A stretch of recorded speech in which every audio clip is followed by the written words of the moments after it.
Assalamualaikum warahmatullahi wabarakatuh. Pada materi kali ini, kelompok kami akan mempresentasikan tentang perencanaan audit yang beranggotakan pertama, saya sendiri Umi Farida dengan NIM 28, kedua, Amiratus Sholihah dengan NIM 37, ketiga, Windawati dengan NIM 64, 4, Nini Masufa dengan NIM 176, 5. Zamruda Rahma dengan NIM 177, keenam Srinanda dengan NIM 184, ketujuh Meliana Ratna dengan NIM 189, 8. Muflihatun Nikmah dengan NIM 204, 9. Wanda Ardita dengan NIM 205, 10. Ahmad Kafi dengan NIM 214. Perencanaan audit. Perencanaan audit meliputi pengembangan strategi pelaksanaan secara menyeluruh dan lingkup audit yang diharapkan. Dalam perencanaan auditnya, auditor harus mempertimbangkan sifat, lingkup, dan pada saat pekerjaan harus dilaksanakan, yaitu membuat suatu program audit secara tertulis.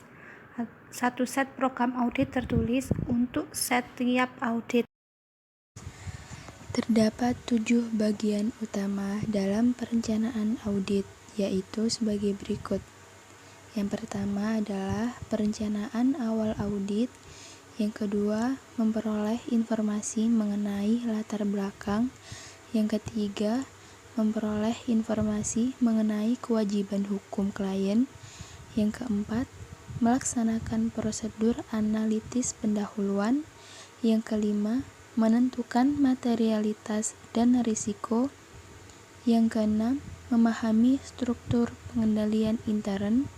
Dan yang ketujuh adalah mengembangkan rencana dan program audit secara menyeluruh. Menerima klien dan melakukan perencanaan audit awal. Yang pertama A. Perencanaan audit awal. Perencanaan awal menyangkut keputusan apakah akan menerima atau melanjutkan pelaksanaan audit bagi klien. Mengevaluasi alasan-alasan klien untuk diaudit, memilih staf untuk penugasan tersebut dan mendapatkan surat penugasan.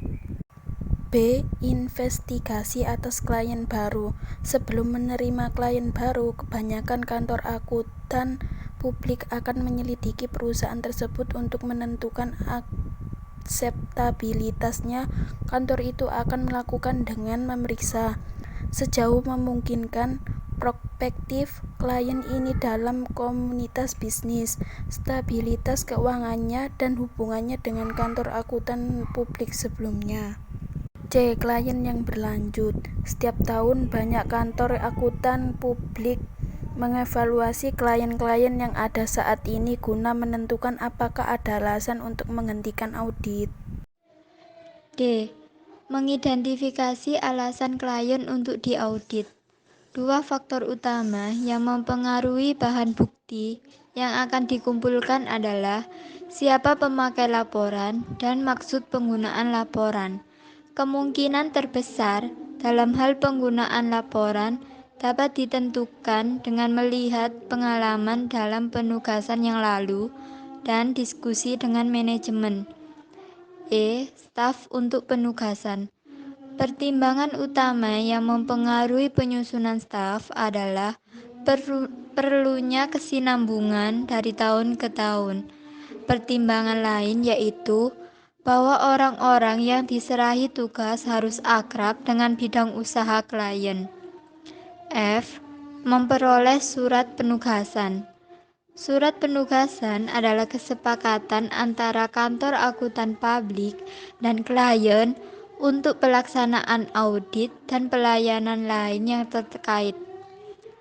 Surat penugasan tidak mempengaruhi tanggung jawab kantor akuntan publik terhadap pihak pemakai ekstern laporan keuangan yang diaudit, tetapi dapat dipengaruhi tanggung jawab hukum terhadap klien. Memperoleh informasi mengenai latar belakang. Informasi mengenai latar belakang didapat dengan berbagai cara, di antaranya adalah sebagai berikut. Yang pertama, memahami bidang usaha dan industri klien. Yang kedua, meninjau pabrik dan kantor. Yang ketiga, menelaah kebijakan perusahaan. Yang keempat, mengidentifikasi pihak-pihak yang mempunyai hubungan istimewa. Dan yang terakhir, mengevaluasi kebutuhan akan spesialis dari luar. Memperoleh informasi mengenai kewajiban hukum klien. Pengetahuan awal pengetahuan hukum dan catatan ini akan memungkinkan auditor untuk menginterpretasikan bahan bukti selama penugasan berlangsung dan menjamin bahwa pengungkapan yang pantas telah dilakukan dalam laporan keuangan. Melaksanakan prosedur analitis pendahuluan. Tujuan pelaksanaan prosedur analisis ini yaitu 1. Membantu dalam merencanakan sifat dan lingkup prosedur audit yang akan digunakan untuk memperoleh bukti saldo akun. Yang kedua, memahami bidang usaha klien. Yang ketiga, penetapan kemampuan entitas untuk mempertahankan kelangsungan hidupnya. Yang keempat, indikasi adanya kemungkinan salah saji dalam laporan keuangan. Dan yang kelima, mereview secara menyeluruh atas informasi keuangan. Prosedur analisis pendahuluan antara lain: A. Menentukan materialitas dan risiko. Materialitas adalah jumlah atau besarnya kekeliruan atau salah saji dalam informasi akuntansi. Risiko dalam audit berarti bahwa auditor menerima suatu tingkat ketidakpastian tertentu dalam pelaksanaan audit. B. Memahami struktur pengendalian intern. Dapat memahami paling tidak dalam 4 hal masalah spesifik perencanaan, yaitu pertama, auditability, kedua, potensi salah saji yang material, ketiga, risiko penemuan, dan keempat, perancangan pengujian. Selanjutnya, C. Mengembangkan rencana dan program audit menyeluruh. Yang berkaitan dengan jenis-jenis pengujian audit yang dilakukan, meliputi prosedur untuk memperoleh pemahaman atas struktur pengendalian intern, pengujian atas pengendalian, pengujian substantif atas transaksi, prosedur analisis, dan pengujian terinci atas saldo. D. Prosedur analisis merupakan evaluasi terhadap informasi keuangan yang dibuat dengan mempelajari hubungan yang masuk akal antara data keuangan yang satu dengan data keuangan yang lainnya, atau antara data keuangan dengan non-keuangan. E. Penggunaan rasio keuangan. Rasio keuangan adalah angka yang diperoleh dari hasil perbandingan antara satu pos laporan keuangan dengan pos lainnya yang mempunyai hubungan yang relevan dan signifikan. Misalnya, membandingkan antara aset lancar terhadap kewajiban lancar sebagai rasio likuiditas, atau antara total kewajiban terhadap total aset, yakni sebagai rasio solvabilitas, dan sebagainya. Kertas kerja audit dan program audit. A. Pengertian dan fungsi kertas kerja audit. Auditor harus mengumpulkan berbagai jenis bukti untuk mendukung kesimpulan hasil audit yang disajikannya dalam laporan hasil audit. Bukti yang dikumpulkan itu harus didokumentasikan dengan baik. B. Isi kertas kerja audit. Kertas kerja audit meliputi semua berkas yang dibuat mulai dari perencanaan sampai dengan konsep laporan hasil audit, antara lain terdiri dari program audit, hasil pemahaman terhadap pengendalian intern, analisis, memorandum, surat konfirmasi, pernyataan dari klien, ikhtisar dan salinan atau kopi dari dokumen yang dikumpulkan, daftar atau komentar yang dibuat atau diperoleh auditor, draft laporan hasil audit, dan sebagainya. C. Persyaratan kertas kerja audit. Kertas kerja audit memperlihatkan kecakapan teknis dan keahlian profesional dari auditor yang menyusunnya. Seorang auditor yang kompeten dalam melaksanakan tugasnya akan menghasilkan kertas kerja yang bermanfaat. Dan agar bermanfaat, kertas kerja harus lengkap, teliti, ringkas, jelas, dan rapi. D. Jenis kertas kerja audit. Dalam rangka mendukung laporan hasil audit, kertas kerja dikelompokkan dalam daftar utama dan daftar pendukung. Tujuan pembuatan kertas kerja.